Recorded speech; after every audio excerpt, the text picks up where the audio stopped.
مانگنا۔ میں ایک واقعہ سناؤں آپ کو، بہت پیارا واقعہ۔ ایک مرتبہ جناب نبی کریم صلی اللہ علیہ وسلم تشریف فرمائے، سب سننا، اللہ کے رسول پاک صلی اللہ علیہ وسلم تشریف فرمائے، صحابہ کرام کا مجمع بیٹھا، اتنے میں ایک دیہاتی آئے۔ دیہاتی سمجھتے ہو نا، بدوی، عربی، یعنی دیہات کے رہنے والے۔ اب وہ دیہات کے رہنے والوں کے اندر وہ رسپیکٹ، وہ ڈسپلین، وہ ادب، وہ سب تو ہوتا نہیں۔ اب وہ آئے اور پورے مجمع کو چیرتے چیرتے چیرتے سیدھے ہمارے آقا صلی اللہ علیہ وسلم کے پاس بیٹھ گئے۔ حالانکہ قاعدہ یہ ہے کہ جب مجمع بیٹھا ہو تو پھلانگنا نہیں چاہیے، اور اگر پھلانگنا ہو تو اطلاع کرے کہ بھائی تھوڑا راستہ دے دے، بھائی تھوڑا راستہ دے دے، تھوڑا راستہ دے دے۔ وہ سیدھے پھلانگتے پھلانگتے پھلانگتے اللہ کے رسول پاک صلی اللہ علیہ وسلم کے پاس بیٹھ گئے۔ ہمارے نبی کو معلوم ہے دیہاتی ہے، بدوی ہے، عربی ہے، ان کو یہ رسپیکٹ اور یہ ادب معلوم نہیں، لیکن وہ سیدھے آئے اور سلام کیا۔ ہمارے آقا صلی اللہ علیہ وسلم نے سلام کا جواب دیا، اور انہوں نے ایک سوال پوچھا، بہت پیارا سوال پوچھا، کہا کہ این اللہ، اللہ کہاں ہے؟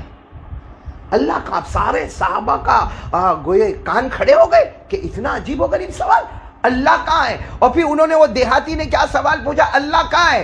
اہو قریب فنناجیہ ام ہوا بعید فننادیہ۔ کہا اللہ کہاں ہے؟ ہمارے آقا صلی اللہ علیہ وسلم کو سوال پوچھ رہے اللہ کہاں ہے، اور پھر وہ دیہاتی کہتے ہیں اگر اللہ قریب ہے نا تو میں آہستہ آہستہ اللہ سے بات کروں۔ بھائی قریب والوں سے زور سے بات کرنے کی ضرورت نہیں، میں آہستہ آہستہ اللہ اللہ یا ربنا آتنا فی الدنیا حسنہ، آہستہ آہستہ۔ اور اگر میرا اللہ بہت دور ہے تو میں زور زور سے دعا مانگوں، ربنا آتنا فی الدنیا حسنہ۔ تو اللہ قریب ہے تو میں آہستہ آہستہ بات کروں، اللہ دور ہے تو میں زور زور سے پکار پکار کے چلا چلا کے باتیں کروں۔ ہمارے آقا صلی اللہ علیہ وسلم نے کوئی جواب نہیں دیا، کیونکہ سوال ہی ایسا عجیب و غریب تھا کہ اللہ کہاں ہے؟ قریب ہے تو آہستہ بات کروں، دور ہے تو بلند آواز سے بات کروں۔ ہمارے آقا صلی اللہ علیہ وسلم نے کوئی جواب نہیں دیا۔ حضرت جبرائیل آئے اور آ کر کہا اللہ کے رسول کیا معاملہ کیا ہے؟ اللہ کے رسول نے فرمایا یہ سوال پوچھ رہے کہ اللہ کہاں ہے، قریب ہے تو آہستہ بات کرے، اور اگر دور ہے تو بلند آواز سے بات کرے۔ حضرت جبرائیل نے فرمایا اللہ جواب دے چکا۔ بولو اللہ جواب۔ اور کون سی آیت کریمہ آئی جو سورہ بقرہ میں آج بھی وہ آیت کریمہ ہے، جن کو یاد ہو یہاں مردوں میں میرے ساتھ پڑھے، عورتیں اپنے دل میں پڑھے۔ اللہ نے جواب دے دیا، وَإِذَا سَأَلَكَ عِبَادِي عَنِّي فَإِنِّي قَرِيبٌ۔ اللہ تبارک و تعالیٰ نے فرمایا یہ آنے والے سوال پوچھ رہے ہیں کہ اللہ قریب ہے تو ہم آہستہ آہستہ بات کریں، اللہ دور ہے تو ہم زور زور سے پکار پکار کے بات کریں۔ اللہ نے فرمایا میرے محبوب اگر میرے بندے میرا ایڈریس پوچھے، اگر میرے بندے میرا پتہ پوچھے تو میرے سارے بندوں کو کہہ دینا فَإِنِّي قریب، کہ میں بہت قریب ہوں۔ بولو میں بہت۔ پھر ایک سوال ہوا کہ اللہ قریب تو ہے مگر کتنا قریب ہے؟ کیونکہ دیکھو میں یہاں بیٹھا ہوں، یہ ہمارے حافظ الماس یہاں بیٹھے، ہم دونوں بہت قریب بیٹھے، یا آپ سب بیٹھے، آپ لوگ بھی میرے قریب بیٹھے، تو اللہ کتنا قریب ہے؟ یعنی 1 قدم قریب ہے، 2 قدم قریب ہے، 3 فاصلہ قریب ہے، 4 فاصلہ قریب ہے، اللہ کتنا قریب ہے؟ تو فوراً اللہ تبارک و تعالیٰ نے دوسری آیت کریمہ دی، وَنَحْنُ أَقْرَبُ إِلَيْهِ مِنْ حَبْلِ الْوَرِيدِ۔ اللہ جل جلالہ عما نوالہ نے فرمایا میرے بندوں کو بتا دو میں قریب ہوں، اور کتنا قریب ہوں؟ تیرے دل میں، تیرے ہارٹ میں، تیرے سینے میں جو دھڑکنے والی رگیں ہیں، جس پر تیری جان کا دار و مدار ہے، تیرے سینے میں جو تھر تھر کرنے والی، دھڑ دھڑ کرنے والی جو رگیں ہیں، وہ تجھ سے اتنی قریب نہیں جتنا پیدا کرنے والا اللہ تجھ سے قریب ہے۔ پھر ایک سوال ہوتا اللہ اتنے قریب ہے، لیکن اللہ کسی بڑے کے پاس جاؤ تو اپوائنٹمنٹ لینا پڑتا ہے نا، کسی بڑے کے پاس جاؤ تو وقت لینا پڑتا ہے، کسی بڑے کے پاس جاؤ تو ٹائم لینا پڑتا۔ اللہ تیرے پاس بھی تو ٹائم لینا ہوگا، وقت لینا ہوگا، اپوائنٹمنٹ لینا ہوگا کہ کب آئے۔ اللہ نے اتنا پیارا جواب دیا، میرا بندہ یہ مت پوچھ کہ اپوائنٹمنٹ کیا ہے، یہ بتا تو کب آنے والا ہے، میں نے تو دن اور رات 24 گھنٹے اپنا دروازہ کھلا رکھا ہے۔ اللہ نے فرمایا اجیب دعوت الداعی اذا دعان فلیستجیبوا لی ولیؤمنوا بی لعلہم یرشدون۔ اللہ تبارک و تعالیٰ فرماتے یہ مت پوچھ کہ میرے پاس وقت کون سا، یہ مت پوچھ کہ میرے پاس آنے کا ٹائم کون سا۔ اللہ فرماتے 24 گھنٹے لیل و نہار، رات و دن میں جو حالت میں میرے پاس آئے گا، اللہ فرماتے تیری ہر مراد کو پورا کروں گا۔ تو میری ماں بہنیں سب سے پہلے یقین بنا لو کرنے دھرنے والا کون؟ اللہ۔ آپ بھی ساتھ میں کہے کرنے دھرنے والا کون؟ اب میں آتا ہوں اس ٹاپک پر، جو ابھی راستے میں انہوں نے میرے کو دیا. کمال تو کیا ہے معلوم ہے کہ 10 منٹ پہلے تو ٹاپک ملتا ہے, آدمی بھی کیا کرے. اب یہ کہتا ہے بہت دن سے پوسٹر میں آ گیا, پر میرے پاس موبائل ہوئے تو پوسٹر دیکھو نا. میرے پاس اتنا چھوٹا سا وہ موبائل ہے, تم لوگوں کے پاس ہے بڑا ہے, میرے کو دے دینا ہدیہ ودیہ کرنے کا ہوئے تو بھائی. لیکن چلو یہاں معاملہ آتا میاں بیوی کا. دیکھو میں ایک بہت پتے کی بات بتاتا ہوں, کیونکہ یہاں بھی بہت سارے شوہر بیٹھے ہیں. میاں بیوی کی زندگی میں اگر لطف, میاں بیوی کی زندگی میں اگر سکون, میاں بیوی کی زندگی میں اطمینان, سب سے پہلے یہ میں بتاؤں کہ شادی کیوں کروائی جاتی ہے. شادی کیوں کروائی جاتی ہے؟ کیوں کوئی باپ اپنی لڑکی کو کسی اور کے گھر پر بھیجتا ہے؟ اور جب وہ لڑکی دوسرے کے گھر پر جاتی ہے نا, تو ظاہری بات ہے اس کے لیے پورا گھر ایک اجنبی گھر ہوتا ہے. کیونکہ آج تک اس نے اپنی ماں کو دیکھا, اب ساس کو دیکھنے کا. آج تک اپنے ابا کو دیکھا, اب سسر کو دیکھنے کا. آج تک اس نے اپنے بھائی بہنوں کو دیکھا, اب دیورانی اور جیٹھانی کو دیکھنے کا, دیور اور جیٹھ کو دیکھنے کا. اور سب سے بڑا معاملہ اس کا ایک اپنا شوہر ہے. اب یہاں کا کھانے پینے کا طریقہ اور ہے, یہاں اٹھنے بیٹھنے کا طریقہ اور ہے, یہاں کپڑے رہنے سہنے کا طریقہ اور ہے, یہاں بیماری ہو تو معاملہ اور ہے, گھر میں بیماری ہو تو معاملہ اور ہے. لیکن یہ نکاح کیوں اللہ تبارک و تعالیٰ نے یہ نکاح کیوں کروائے؟ آخر ایک باپ اور ایک ماں اپنے لختے جگر, اپنے نور نظر کو کیوں دوسرے کے گھر میں بھیجتے ہیں؟ تو اس کا جواب قرآن پاک نے دیا کہ نکاح کا مقصد ہے, بولو نکاح کا مقصد ہے سکون. بولو نکاح کا مقصد ہے سکون. اللہ تبارک و تعالیٰ نے فرمایا ہم نے نکاح کیوں کروائے ہیں؟ بولو نکاح کیوں کروائے ہیں؟ سکون کے لیے. اللہ تبارک و تعالیٰ نے قرآن پاک میں صاف فرمایا لِتَسْكُنُوا إِلَيْهَا وَجَعَلَ بَيْنَكُم مَّوَدَّةً وَرَحْمَةً إِنَّ فِي ذَلِكَ لَآيَاتٍ لِقَوْمٍ يَتَفَكَّرُونَ. اللہ تبارک و تعالیٰ فرماتے مجھے بھی معلوم ہے ایک باپ اور ایک ماں اپنی بیٹی سے بہت محبت کرتے ہیں, لیکن بیٹی کو دوسرے کے گھر کے حوالے کرتے ہیں, اس کا سارا رہنا سہنا بدل جاتا ہے. اللہ فرماتے اس کی وجہ ہے سکون. بولو اس کی وجہ ہے سکون. لیکن آج ہمارے یہاں معاملہ الٹا ہو گیا ہے کہ کتنے لوگ ہوں گے نا ایسا بولیں گے او شادی سے پہلے بہت اچھا تھا, اب شادی کے بعد تو کائے کا سکون, ٹینشن ٹینشن ٹینشن. تو آج میں میری ماں اور بہنوں اور بیٹیوں کو جن کی شادی ہونے والی ہوگی دعا کرو کہ اللہ آسانی عطا فرمائے, اور جن کی ہو گئی ہے اللہ میاں بیوی میں خوب محبت پیدا فرمائے. لیکن کہنا یہ کہ سب سے پہلی چیز جو آج 90% بلکہ 99 کا تو بھی غلط نہیں ہوگا, یہ ہماری ماں بہنیں نہیں کرتی ہے. اگر یہ پہلا کام کرے نا, اللہ کی طرف سے غیب کی مدد آوے اور گھر میں سکون آ جائے. وہ کیا ہے؟ اپنے شوہر کی برائی کرنا بند کرتے ہیں. اپنے شوہر کی آج ایک عورت کی عادت ہے, جہاں گھر میں کچھ جھگڑا ہوا, بھائی گھر ہے نا, جھگڑا ہوگا, اور گھر میں جوائنٹ فیملی ہے تو اور زیادہ جھگڑا ہوگا. کہاں جھگڑا ہوا بھائی, گھر میں جھگڑا ہوا, برداشت کر لے, صبر کر لے, غصہ پی لے. باقی جا کے پڑوسن کو جا کے کہنے کا میرا ہسبینڈ ایسا ہے, کسی اور کو فون کر کے اپنی سہیلی کو بولنے کا میرا ہسبینڈ ایسا ہے, اپنی ماں کو جا کے کہنے کا میرا ہسبینڈ ایسا ہے, اپنے باپ کو جا کے بولنے کا میرا شوہر ایسا ہے, اپنے بھائیوں کو جا کے بولنے کا کہ میرا شوہر ایسا ہے. یعنی غیبت کرنا حرام, پیٹھ پیچھے کسی کی برائی کرنا حرام. اور میں یہ نہیں کہتا کہ وہ عورت جھوٹ بولتی ہے, وہ جو اپنی سہیلی کو اپنے شوہر کے بارے میں بتاتی ہے وہ صحیح ہے, وہ اپنی ماں کو جو اپنے شوہر کے بارے میں بتاتی وہ صحیح ہے, وہ جو اپنے بھائی کو اپنے ہسبینڈ کے بارے میں بتاتی وہ صحیح ہے. لیکن اس کا نام غیبت ہے, اور غیبت کرنا عام لوگوں کی حرام ہے. تو وہ شوہر جس کو اللہ نے تیرا سرتاج بنایا ہے اس کی غیبت کرنا کیسے جائز ہوگا؟ اور یہ غیبت اتنا خطرناک گناہ ہے کہ ہمارے آقا صلی اللہ علیہ وسلم نے فرمایا الغیبت اشد من الزنا, غیبت کرنا, پیٹھ پیچھے برائی کرنا, یہ زنا سے بدتر ہے. تو جس گھر میں زنا سے بدتر گناہ آتا ہوگا وہ گھر میں پھر میاں بیوی میں سکون کہاں سے آئے گا؟ میں آپ کو ایک بات بتاؤں کہ اگر شوہر کی بھول ہے, بھول ہے یقیناً ہے, کیونکہ جو عورت کہہ رہی ہے اپنی شکایت کر رہی ہے وہ عورت اپنی جگہ پر صحیح ہے, وہ اپنی سہیلی کو صحیح بتا رہی کہ میرا ہسبینڈ ایسا کرتا ہے, یا میرا ہسبینڈ کسی اور سے تعلق جوڑتا ہے, یا میرا ہسبینڈ موبائل پہ رہتا ہے, یا میرا ہسبینڈ کام دھندے پہ دھیان نہیں, وہ جو بتا رہی ہے وہ صحیح ہے. لیکن اتنے سارے لوگوں کو اپنے ہسبینڈ کی برائی کرنے سے بہتر یہ ہوتا کہ وہ ایک اللہ کو کہتی تو اللہ کام کر دیتا کہ نہیں کر دیتا.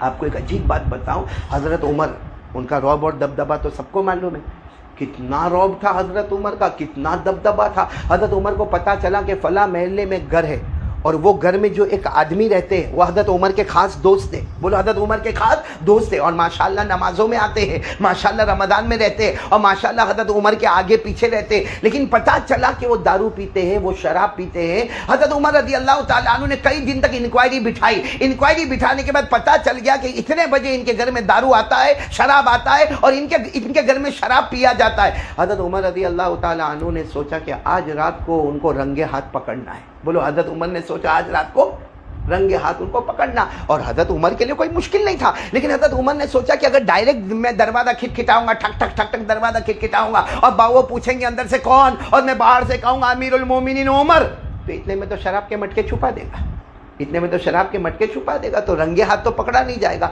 تو حضرت عمر نے پوری پلاننگ کی، رات کے سناٹے میں گھر کے پیچھے والی دیوار پہ چڑھے، اور دیوار پہ چڑھ کر اوپر کا چھت کھولے، اور چھت کھولنے کے بعد سیدھے چھلانگ لگائے، اور بالکل رنگے ہاتھ ان کے ہاتھ میں شراب کے مٹکے تھے، اور دوست احباب سب شراب پی رہے تھے، اور حضرت عمر ایسے جیسے آ گئے سیدھے، وہ سب کے سب کانپنے لگے، امیر المومنین امیر المومنین امیر المومنین عمر آ گئے، امیر المومنین عمر۔ اور حضرت عمر نے بڑے غصے میں، بڑے جلال میں، بڑے رعب اور دبدبے میں حضرت عمر نے کہا تم نمازیں پڑھنے آتے ہو نا، تم رمضان کے روزے رکھتے ہو نا، تم حج کرتے ہو نا، تم عمر عمر کر کے میرے آگے پیچھے ہوتے ہو نا، اور تمہارے گھر میں یہ شراب، یہ دارو کی محفل۔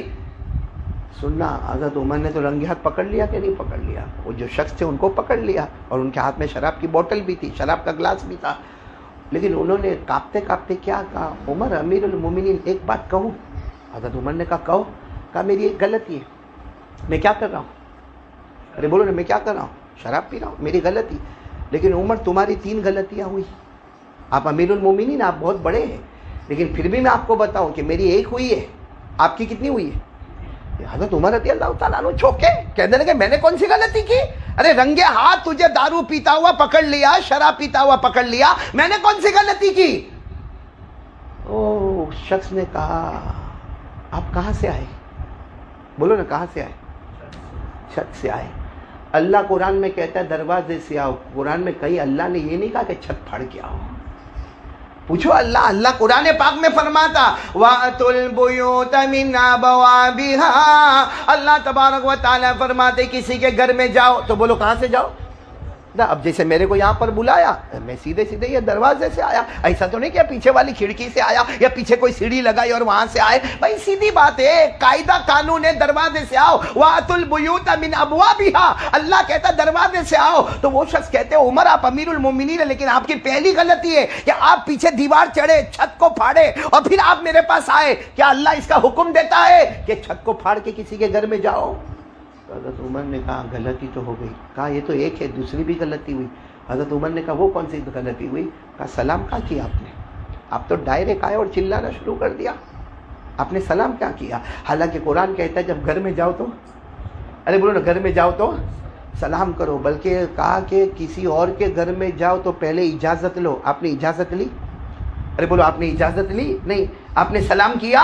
نہیں، جبکہ قرآن کہتا ہے اجازت بھی لو اور سلام بھی کرو۔ یا ایھا الذین آمنوا لا تدخلوا بیوتا غیر بیوتکم حتی تستأنسوا وتسلموا علی اہلها ذلکم خیر لکم ان کنتم تعلمون۔ اللہ تبارک و تعالیٰ 18ویں پارے میں فرماتے ایمان والو کسی کے گھر میں جاؤ پہلے اجازت لے لینا، اس کے بعد سلام کرنا۔ اس شخص نے کہا میں نے ایک غلطی کی کہ میں نے شراب پیا، آپ کی یہ دوسری غلطی ہو گئی۔ پہلی غلطی تو آپ دروازے سے نہیں آئے، نمبر 2 نہ آپ نے اجازت لی اور نہ آپ نے سلام کیا۔ حضرت عمر نے کہا یہ بھی غلطی ہوئی۔ کہا ایک اور غلطی ہوئی۔ کہا کیا؟ کہا کسی کے گناہ کو تلاش کر کر کے آنا نہیں چاہیے۔ اگر آپ کو معلوم ہے کوئی گنہگار ہے، اللہ سے مانگو کہ اللہ اس کا گناہ چھڑا دے، آپ کو تلاش کر کے آنا نہیں چاہیے۔ حالانکہ اگر ہم غور کریں تو اس میں حضرت عمر غلطی پر نہیں تھے، کیونکہ آپ امیر المومنین تھے، آپ کی ذمہ داری تھی کہ کون علاقے میں کیا ہوتا ہے، کون سے علاقے میں دارو آتی، کون سے علاقے میں شراب آتا، کون سے، لیکن پھر بھی کہا، انہوں نے کہا کہ تیسری غلطی، کسی کے گناہ کو ڈھونڈنا نہیں چاہیے۔ قرآن کریم نے صاف منع کیا کہ گناہ کو بھی نہیں ڈھونڈنے کا اور پیٹھ پیچھے کسی کی برائی بھی نہیں کرنے کا۔ اللہ نے فرمایا وَلَا تَجَسَّسُوا وَلَا يَغْتَبْ بَعْضُكُمْ بَعْضًا، کسی کے گناہوں کو ڈھونڈنا نہیں چاہیے۔ آپ گناہ ڈھونڈتے ڈھونڈتے آپ میرے گھر تک آ گئے۔ حضرت عمر رضی اللہ تعالیٰ عنہ نے اس شخص سے معافی مانگی کہ میں مان گیا، تیری ایک غلطی ہے، میری 3 غلطی ہے، میں یہاں سے جاتا ہوں۔ حضرت عمر رضی اللہ تعالیٰ عنہ دروازے سے چلے گئے۔ اب دیکھو، چونکہ یہ گناہ چھپا دیا گیا، بولو گناہ چھپا دیا گیا، یعنی غلطی کو چھپا دیا گیا۔ حضرت عمر رضی اللہ تعالیٰ عنہ چلے گئے، بولو حضرت عمر رضی اللہ تعالیٰ عنہ چلے گئے۔ ایک لمبا زمانہ گزر گیا، اس کے بعد ایک دن حضرت عمر بیٹھے تھے، وہی شخص سامنے آئے، بولو وہی شخص، کون؟ جو شخص وہ آئی سامنے آئے اور آ کے ایسے حضرت عمر کے گلے لگے۔ میں معانقہ کیا کھڑے ہو کر، حضرت عمر نے معانقہ کرتے کرتے کان میں کہا، اے بھائی، اس دن میں آیا تھا، تم شراب پیتے تھے، میرے اللہ کی قسم میں نے کسی کو بتایا نہیں، حالانکہ لوگ تمہارے بارے میں پوچھتے ہیں، لیکن میں نے کبھی کسی کو بتایا نہیں کہ میں نے تم کو رنگے ہاتھ پکڑ لیا تھا کہ تم شراب پی رہے تھے۔ تو وہ شخص بھی معانقہ کرتے کرتے بہت روئے، کہا اللہ کی قسم اس رات کے بعد سے میں نے شراب کو کبھی اپنے منہ پہ بھی نہیں لگایا۔ یہ کیوں ہوا؟ ایسا کیوں ہوا؟ یہ گناہ کیوں چھوٹ گیا؟ کیونکہ حضرت عمر کا اس میں بہت بڑا کمال ہے کہ آپ نے گناہ کو دبا دیا تو اللہ نے بھی فرمایا کہ جاؤ میں نے اس گناہ کو ختم ہی کر دیا۔ تو آج میں ہماری ماؤں سے، بہنوں سے، بیٹیوں سے جو شادی شدہ ہے ان سے تو بہت خاص طور پر، اور جن کی شادیاں ہونے والی ہیں ان سے، کہ دیکھو گنہگار سب ہوتے ہیں، ہمیں اللہ سے مانگو نا، اللہ سے مانگو، اللہ سے مانگو۔ بلکہ میں تو ایک بات کہتا ہوں، اللہ سے مانگو۔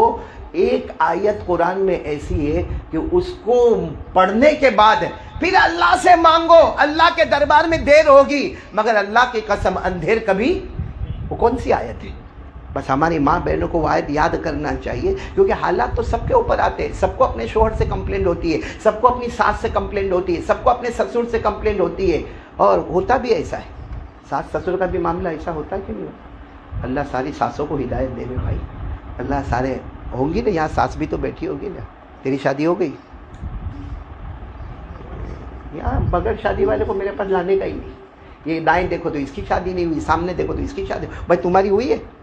چلو اچھا ہو، ایک تو ایسا ملا بھائی، ایسے شادی والے بیٹھا کرو۔ ساس سسر کا معاملہ کیسا ہوتا معلوم؟ ابھی ایک کتاب میں نے پڑھا، بہت پیاری بات میں نے کتاب میں پڑھا کہ شوہر اگر چاہتا ہے کہ میں بیوی کا دل جیتوں، میں شوہر چاہتا ہے کہ میں بیوی کا، بہت آسان ہے، بہت آسان ہے، کیونکہ بیوی شاید مانگتی ہوگی بڑا موبائل، اور وہ موبائل لانے کی ہمارے اندر طاقت نہیں ہے، یا بیوی جو مانگتی ہوں گی، جو کپڑا مانگتی ہوں گی وہ 15,000 20,000 کا ہوگا، اور وہ ہمارے اندر طاقت نہیں۔ اتنا اچھی بات لکھی ہے کہ اگر بیوی کا دل جتنا ہونا، ہر شوہر کو معلوم ہے کہ میری بیوی کو کون سا کھانا پسند، جیسے کسی بیوی کو برگر پسند ہوگا تو کسی بیوی کو پاستا پسند ہوگا، تو کسی بیوی کو ڈوسا پسند ہوگا، آج کے زمانے میں کسی کو سینڈوچ پسند ہوگا، یا چلو نا کوئی بھی ہوٹل کی آئٹم پسند ہوگی۔ تو کیا کرنا چاہیے؟ شوہر ایک کام کرے، اس کو معلوم ہے جوائنٹ فیملی ہے، چپ چاپ آہستہ سے جب اپنے دفتر سے آوے، اپنے کام سے آوے، جو چیز بیوی کو پسند ہے اس کو اچھے طریقے سے چھپا کر لے کر آوے، اور جب میاں بیوی اکیلے ملے اس وقت کہے کہ دیکھ میرے پاس اتنی طاقت تو نہیں کہ میں تیرے لیے بڑا موبائل لے کر آتا، میرے پاس اتنی کمائی نہیں کہ میں تیرے لیے اچھے سے اچھا کپڑا لے کر آتا، لیکن میری بیوی میں تجھ سے بہت محبت کرتا ہوں، تجھے یہ کھانا پسند ہے، دیکھ میں چپکے سے یہ کھانا لے کر آیا، میری ماں کو بھی نہیں معلوم، میرے ابا کو بھی نہیں معلوم، میرے بڑے بھائی کو بھی نہیں معلوم، یہ لے کر آیا۔ سچ بتاؤ بیوی کا دل خوش ہوگا کہ نہیں ہوگا؟ کہ بیوی کا دل اتنا خوش ہوگا کہ مجھ سے کتنی محبت کرتا ہے، اگر یہ اکیلے میں مجھے ملنا پسند کرتا ہے تو اکیلے میں میری جو تمنا ہے کھانے کی وہ بھی پورا کرنا چاہتا ہے، تو یہ سب سے اچھا طریقہ ہے بیوی کا دل بولو جیتنے کا۔ لیکن اس میں گڑبڑ کہاں ہو گئی معلوم؟ ایک جگہ پر میں نے کہا، پھر اس کے بعد میں تو میرے کو کہا مولانا کیا آپ نے کہا مصیبت کھڑی ہو گئی؟ میں نے کہا کیا ہوا؟ کہا وہ میری بیوی کو برگر بہت پسند ہے، تو میں نے کہا کوئی بات نہیں، لے گیا ہوگا۔ اب برگر آیا کتنے کا ہوگا؟ 25 50 100 روپے کا، زیادہ سے زیادہ بڑی جگہ سے لیا ہوگا تو 200 روپے کا۔ کہا مولانا پیسے کی بات نہیں ہے، معاملہ یہ ہوا کہ رات کو میری بیوی برگر کھائی، میں نے بھی برگر کھایا، اور ہم نے باہر جو ڈسٹ بن تھا نا، ڈسٹ بن اس کے اندر ڈال دیا، وہ اس کا جو پٹھا آتا ہے نا وہ ڈال دیا، اور صبح میں میری ماں نے دیکھا اور ایسا لگا کہ آج ہی قیامت کھڑی ہو گئی۔ اللہ ہمارے ساس سسر کو بھی سمجھنے کی توفیق عطا فرمائے۔ میاں بیوی کے محبت کو جتنا ہم بڑھا سکے بڑھائے، اللہ اتنی محبت ہم سے بڑھاتا رہے گا۔ تو خیر میں نے پہلی بات جو کہی نا وہ یہ کہ ہر بیوی یا ہر ہونے والی بیوی آج سے نیت کرے کہ میرے شوہر کی بھول ہے، غلطیاں ہے غلطیاں ہیں، کیونکہ ہماری بھی غلطیاں، جیسے حضرت عمر رضی اللہ تعالیٰ عنہ سامنے والے کے پاس گئے اور جا کر کہا اخطأت واحدۃ، تمہاری ایک غلطی ہے کہ تم نے شراب پی۔ انہوں نے سامنے کہا انت بثلاثن، اگر میں ایک غلطی پر ہوں تو عمر امیر المومنین تم 3 غلطی پر ہو۔ ہر ماں بہن اور ہر بیوی سوچے کہ میرا شوہر بے شک غلطی پر ہے، لیکن ہم بھی تو غلطی پر ہے، بلکہ شاید شوہر کی غلطی چھوٹی ہوگی اور ہماری غلطی بڑی ہوگی، کیونکہ کتنی ماں بہنیں فجر کی نماز ہی نہیں پڑھتی۔ تو فجر کی نماز نہیں پڑھنا وہ بڑا گناہ ہے کہ شوہر کا موبائل پہ بزی ہونا بڑا گناہ ہے۔ ارے بولو نا آپ لوگ، کون سا گناہ بڑا ہے؟ کتنی ہماری مائیں بہنیں بیٹیاں ہوگی کئی دن ہو جاتے فجر کی نماز اور دیکھ رہی ہے کہ میرا شوہر نماز میں جاتا ہے اور میرے گھر کے بڑے نماز میں جاتے، لیکن یہ عورت بستر سے نہیں اٹھتی، مطلب نہیں اٹھتی ہے، نماز نہیں پڑھتی، تو وہ شوہر اگر غلطی کرتا اس سے بڑا گناہ تو ہم کر رہے ہیں۔ اس لیے سب سے پہلا کام یہ ہے کہ اگر ہم بلکہ میں تو یہاں چونکہ مرد حضرات کا مجمع نہیں ہے، ورنہ میں کہتا کہ شوہر کو بھی چاہیے کہ بیوی کی غلطی کو کیا کرے، چھپا دے، اور بیوی کو بھی چاہیے کہ شوہر کی غلطی کو کیا کرے۔ اسی لیے اللہ نے میاں بیوی کے رشتے کو لباس کہا۔ اللہ نے میاں بیوی کے رشتے کو کیا کہا؟ لباس۔ لباس کیوں پہنتے؟ بھائی ہم سب نے کپڑا کیوں پہنا ہے؟ اسی لیے کپڑا پہنا ہے کہ ہمارا سطر چھپا رہے، ہمارا بدن چھپا رہے، ہمارا ننگا پن چھپا رہے۔ اللہ تبارک و تعالیٰ میاں بیوی کے بارے میں فرماتے ہن لباس لکم وانتم لباس لہن۔ اللہ تبارک و تعالیٰ فرماتے کہ ہر شوہر اپنی بیوی کے لیے لباس ہوتا ہے، ہر بیوی اپنے شوہر کے لیے لباس ہوتی ہے، یعنی یہ اس کی غلطیوں کو چھپا دے، وہ اس کی غلطیوں کو چھپا دے۔ اور میں تو کہتا ہوں ہمارے آقا نے فرمایا تم کسی کی بھی غلطی کو چھپا دو۔ اللہ فرماتے، ہمارے نبی فرماتے من ستر مسلما سترہ اللہ فی الدنیا والآخرہ۔ ہمارے آقا صلی اللہ علیہ وسلم نے فرمایا کسی بھی مسلمان کی غلطی کو چھپا دے، بلکہ ہم تو کہتے میاں بیوی کی غلطی کو، بیوی میاں کی غلطی کو چھپا دے۔ اللہ فرماتے قیامت میں آئے گا میں تمام کی تمام تیرے گناہوں کو چھپا دوں گا۔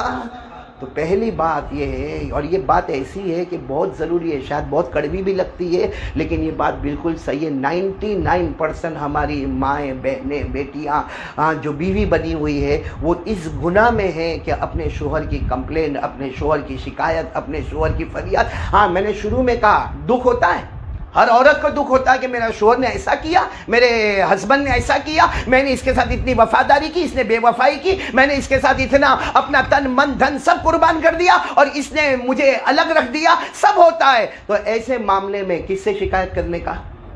اللہ۔ اسی لیے شروع میں کہا تھا لا الہ، صرف بولنے سے کام نہیں چلتا کہ ہاں کرنے والا اللہ، دھرنے والا اللہ، ہم ڈرتے اللہ سے، اور یہ چاند سورج پیدا کرنے والا اللہ، یہ بارش لانے والا، بھائی اللہ ہی ہے، سب اللہ ہی کرنے والا ہے، لیکن ہم کب اس سے مانگیں گے؟ اس لیے ابھی میں بات میں بات رہ گئی، میں نے کہا قرآن پاک میں ایک آیت ایسی ہے جس کو مانگو، اس لیے کہ میں آپ کو بتاؤں وہ آیت اتنی پیاری آیت ہے، اتنی پیاری آیت ہے، آپ میرا تھوڑا ساتھ دو گے، تھوڑا میں پیچھے سے چلتا ہوں۔ اللہ تبارک و تعالیٰ نے بہت سے مہینے بنائے، لیکن سارے مہینوں میں سب سے بڑا مہینہ کون سا؟ بولتے جو آپ لوگ، رمضان مہینہ۔ اللہ نے بہت ساری جگہ دنیا میں بنائی، لیکن سب سے پیاری جگہ کون سی؟ مکہ مکرمہ اور مدینہ منورہ۔ اللہ تبارک و تعالیٰ نے پورے ہفتے میں بہت سارے دن بنائے، مگر سب سے اونچا دن کون سا؟ جمعہ کا دن۔ اللہ تعالیٰ نے ہفتے میں بہت سی راتیں بنائی، مگر سب سے اچھی رات ہفتے میں کون سی؟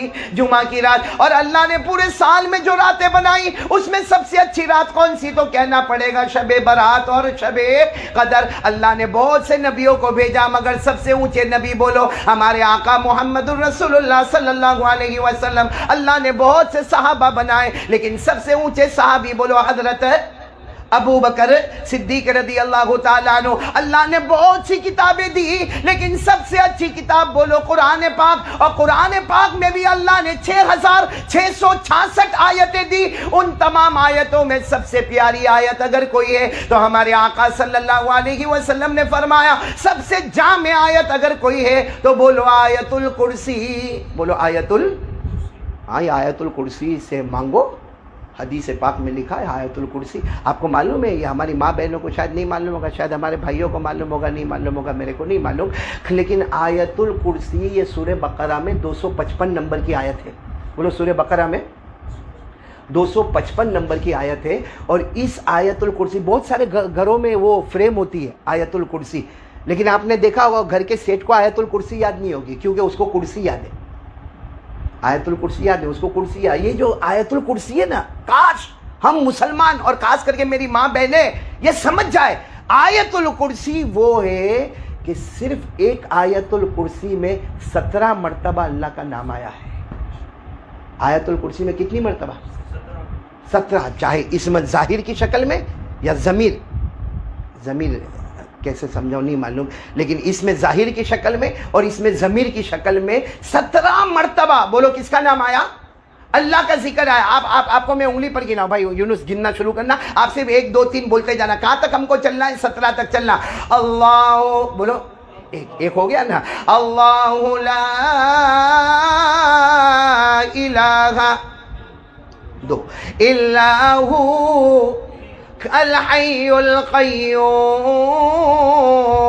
5 ہو گئے نا, 5 مرتبہ ہو گئے نا. اللہ لا الہ الا هو الحی القیوم میں اللہ کا نام کتنی مرتبہ آ گیا؟ 5. آگے چلے. لا تاخذہ ہو سے مانے اللہ, سینۃ ولا نوم, لہو 7 ہوا نا. لہو ما فی السماوات وما فی الارض من ذا الذی یشفع عنده الا باذنہ 9. یعلم مانے کون؟ جاننے والا اللہ. اندر ہوا یعلم, جاننے والا کون؟ اللہ. یعلم ما بین ایدیہم وما خلفہم ولا یحیطون بشیء من علمہ 11 الا بما شاء. شاء کے اندر بھی کون؟ چاہنے والا اللہ. وسع کرسیہ 13 السماوات والارض ولا یؤودہ 14 حفظہما. اب 3 باقی رہ گئے. وہو العلی العظیم. پوری آیت الکرسی میں 17 مرتبہ اللہ کا ذکر آیا, اور ہمارے آقا صلی اللہ علیہ وسلم نے فرمایا یہ آیت الکرسی اتنی جامع ہے, اگر کوئی پڑھ کے سو جائے گا اللہ اس کی حفاظت کرے, اس کے پڑوس کی حفاظت کرے, اللہ جان اور مال اور آبرو کی حفاظت کرے. اللہ تبارک و تعالیٰ نے فرمایا, ہمارے نبی صلی اللہ علیہ وسلم نے فرمایا, ہر فرض نماز کے بعد 1 مرتبہ آیت الکرسی پڑھ لے, اللہ تبارک و تعالیٰ اس کو جنتی بنا دیں گے. بولو سبحان اللہ. تو خیر, پوری بات کا خلاصہ یہ ہے کہ ہمیں اپنے شوہر اور اپنے سسرال والوں کی غلطیوں کو لوگوں کو نہیں بتانا, اور اگر بہت دکھ ہو, بہت تکلیف ہو, نہ رہا جاتا ہو, نہ سہ سکتا ہو, نہ برداشت کر سکتی ہو, تو کس کے سامنے بیان کرنے کا؟ اللہ. اور وہ بھی آیت الکرسی پڑھ کر اللہ سے مانگو. آپ دیکھو گی میری ماں بہنیں, اللہ کے دربار میں دیر ہوگی, اندھیر نہیں ہوگا. وہ غیب کی طاقت ایسی آئے گی کہ جو بہو گھر میں آئی تھی, جس کا لوگ نہیں سنتے تھے, اگر وہ اللہ رسول سے تعلق قائم کرے, اللہ تبارک و تعالی اپنی طرف سے اس کو عزتوں سے مالا مال کریں گے. ایک بات میرے کو یہ بتانا. دوسری بات یہ بتانا کہ اگر ہمارے میاں بیوی میں تعلقات کو صحیح کرنا ہو نا, تو ایک کام یہ ہے کہ چہرے پر مسکراہٹ ہونا چاہیے. بولو, چہرے پر کیا ہونی چاہیے؟ آپ لوگوں کو بھی کہتا ہوں, تیرے کو تو بول کے کوئی فائدہ ہی نہیں, اس کو بھی بول کے کوئی فائدہ ہی نہیں. چہرے پر کیا ہونا چاہیے؟ ہمارے نبی صلی اللہ علیہ وسلم کے بارے میں لکھا, حضرت عائشہ رضی اللہ تعالی عنہ فرماتی ہے کہ میں بہت تھکی ہوتی تھی.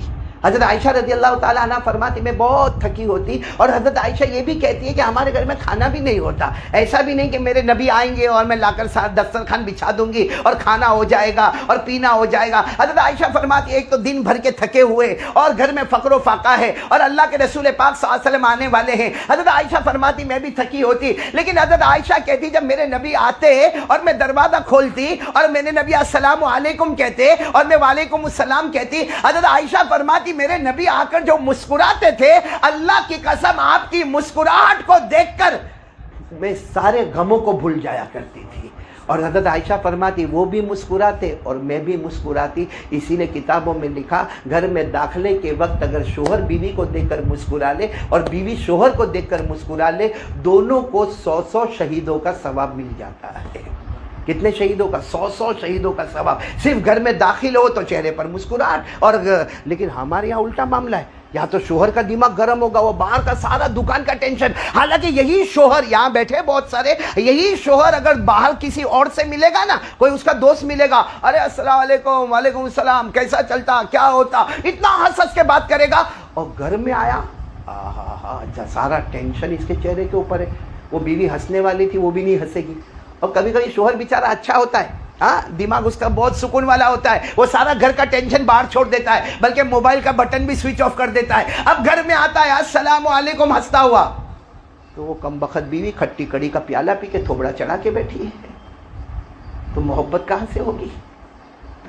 اس لیے یہ بھی ایک سنت ہے کہ میاں بیوی جب گھر، اور یہ چھوٹی چھوٹی سنت نہیں ہے، یہ بہت بڑی چیز ہے، اس میں ہمارے گھر کے سکون کا راز ہے، اس میں ہمارے گھر کے چین اور عافیت کا راز ہے۔ ہم سمجھتے ہیں یہ کیا ہو گیا، چلو گھر میں آ کے دیکھ کر مسکرائے، اور چلو بیوی نے مسکرایا، کیا اس سے ہمارے گھر کا جھگڑا ختم ہو جائے گا، کیا ہمارا قرضہ ختم ہو جائے گا؟ میں کہتا ہوں ہاں ختم ہو جائے گا، کیونکہ ساری سوچ اور ساری فکریں جہاں ختم ہوتی ہے وہاں ہمارے نبی کا طریقہ شروع ہو جاتا ہے۔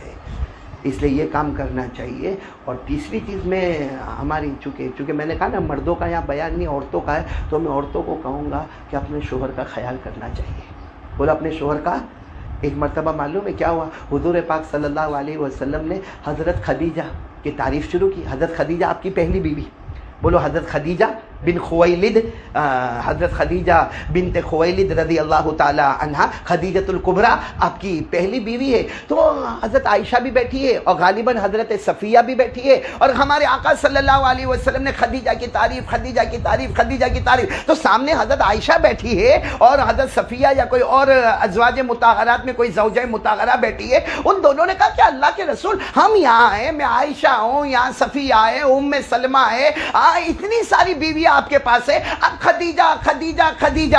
ہمارے آقا صلی اللہ علیہ وسلم کے مبارک آنکھوں میں آنسو آئے اور آپ نے دو باتیں فرمائی۔ فرمایا تم کو نہیں معلوم کہ خدیجہ کیا تھی، خدیجہ کی کیا حقیقت تھی، اس نے اپنے شوہر کو کیا اہمیت دی تھی، شوہر کو کیا بڑا سمجھا تھا۔ تو ان دونوں عورتوں نے کہا کیا ہوا؟ کہا ایک مرتبہ کئی دن ہو گئے ہمارے گھر میں کھانے کو کچھ نہیں تھا، ہمارے نبی فرماتے میں بھوکے بھوکے پیاسے پیاسے میں گھر میں گیا تو میں نے دیکھا کہ ایک دودھ کا پیالہ رکھا ہوا ہے۔ حضرت خدیجہ نے کہا ہاں ہاں یہ دودھ کا پیالہ ہمارے واسطے ہے۔ ہمارے نبی فرماتے مجھے اتنی بھوک لگی تھی، اتنی پیاس لگی تھی کہ میں نے وہ پیالہ لیا اور اس کو پینا، دودھ پینا شروع کر دیا۔ آدھا پیالہ میں نے پی لیا، پھر مجھے خیال آیا میں اکیلا پی رہا، خدیجہ نے تو پیا ہی نہیں۔ اگر میں بھوکا بھوکا آیا ہوں تو خدیجہ نے کون سا کھانا کھایا؟ ہمارے نبی فرماتے آدھے پیالے کے بعد خیال آیا تو میں نے خدیجہ سے معافی مانگا اور میں نے کہا کہ میں بھوک میں آدھا پیالہ پی گیا۔ خدیجہ تم نے تو کچھ کہا ہی نہیں، تم یہ تو کہو کہ تم بھی تو بھوکی ہو۔ حضرت خدیجہ نے فرمایا ارے میرے پیارے نبی آپ پی لو، آپ پی لو، کیونکہ اگر میں نہیں پی اور اگر میری موت آ گئی، میری موت آئے گی تو میرا نقصان ہوگا۔ آپ اگر اللہ کو پیارے ہوں گے تو پوری امت یتیم ہو جائے گی۔ اس کو کہتے ہیں شوہر کا۔ اور آپ کو معلوم ہے ہمارے نبی نے کیا فرمایا؟ عائشہ کو اور تمام بیویوں کو کہا کہ میں آتا ہوں گھر پر، دروازہ کھٹکھٹاتا ہوں، آپ لوگ دروازہ کھولتی ہو۔ بھائی ہمارے گھر میں بھی ایسا ہی ہوتا ہے، ہمارا شوہر آتا ہے تو کیا کرتا ہے؟ یا تو موبائل پہ فون کرتا ہے، یا تو گھنٹی بجاتا ہے، یا دروازہ کھٹکھٹاتا ہے اور اس کے بعد دروازہ کھلتا ہے۔ تو ہمارے نبی نے اپنی بیویوں کو بھی کہا کہ میں آتا ہوں دروازہ کھٹکھٹاتا ہوں، آپ لوگ دروازہ کھولتی ہو۔ کہا اکیلی خدیجہ ایسی تھی، کبھی مجھے دروازہ کھٹکھٹانا نہیں پڑا، حالانکہ میرے آنے کا کوئی وقت طے نہیں ہوتا، لیکن مجھے دروازہ کھٹکھٹانا نہیں پڑا، دروازہ پہلے کھل جاتا۔ تو میں کئی مرتبہ خدیجہ کو پوچھتا کہ تجھے کیسے پتا چلتا کہ میں آ رہا ہوں، کیونکہ میرے آنے کا کوئی وقت طے تو نہیں ہے، پھر تو دروازہ کیسے کھول دیتی؟ حضرت خدیجہ نے کہا اللہ کی قسم میں آپ سے اتنی محبت کرتی، اتنی محبت کرتی، آپ گلی میں انٹر ہوتے ہیں آپ کے بدن مبارک کی خوشبو مجھے محسوس ہو جاتی ہے اور میں دروازہ کھول دیتی ہوں۔ خیر یہ حضرت خدیجۃ الکبریٰ کا معاملہ تھا، لیکن میں تیسری چیز یہ بتانا چاہوں گا کہ اپنے شوہر کا خیال کرنا۔ اور ایک اور چیز بتانے کے لیے جا رہا ہوں، یہ سب ناراض تو نہیں ہو رہی ہوگی؟ کون ہے یہاں کا ذمہ دار؟ کون ہے؟ وہ چلا گیا، وہی ناراض ہو کے چلا گیا تو بات ہی ختم ہو گئی نا بھائی۔